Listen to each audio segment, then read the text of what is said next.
All right, I'm on the DC test track, 8-foot test track that I have here in my place. This is the R17 from the first batch of HO scale New York City subway trains that MTH had put out a handful of years ago at this point. Unfortunately, I was only able to get the 4-car set. I foolishly didn't buy the 2-car add-on.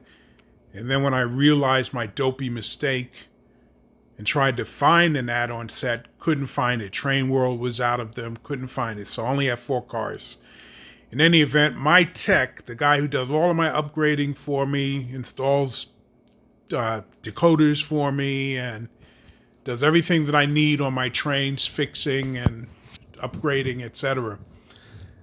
What he did for me with my Walther sets, I wanted him to do on my MTH HO sets, and that was to upgrade the interior lighting, as you see, and install directional lighting so that I wouldn't have to necessarily run the train on a loop. I could set up a layout where it's end to end, point to point, as it would be prototypically in the New York City subway system.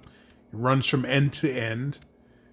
With the exception of the number, I think the number 1 is a loop at South Ferry, and the number 5 train, I think, or number 6 train, yeah.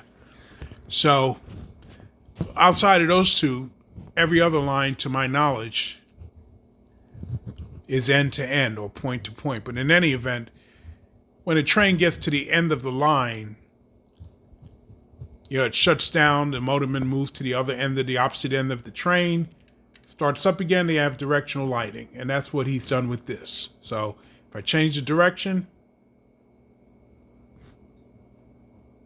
you got headlights. Get to the last stop, gonna go back, you got tail lights. So you got directional lighting, which is exactly what I wanted. MTH was such a royal pain in the effing ass. They made it so difficult for modelers to upgrade, to customize their models.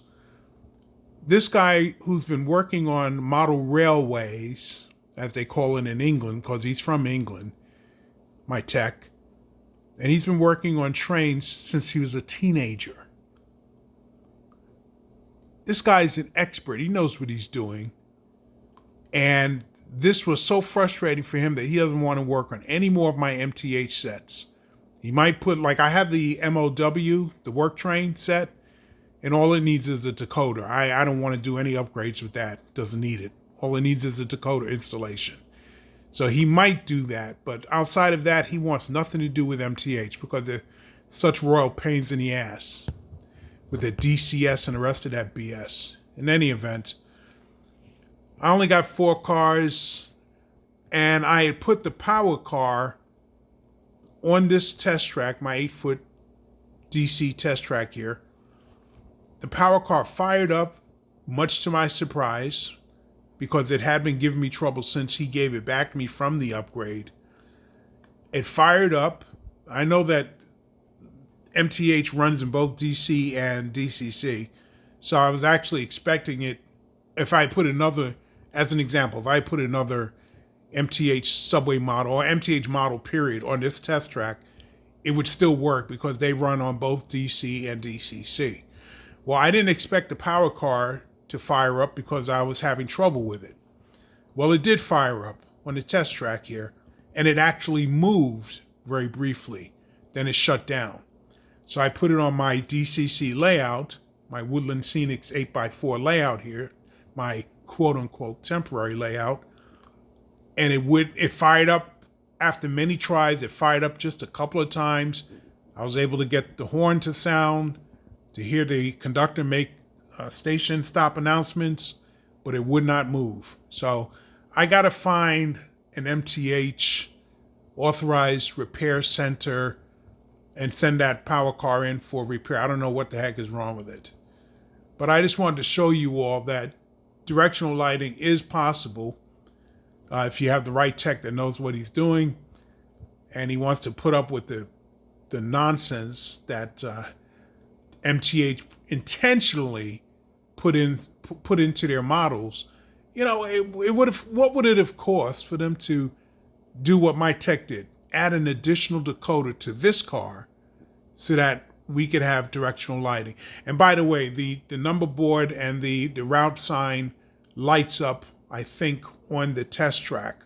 Not the test track, that's what it's on now. On the layout, it lights up. As a matter of fact, if I were to turn it down, see how briefly it comes on? Yeah, so it does light up.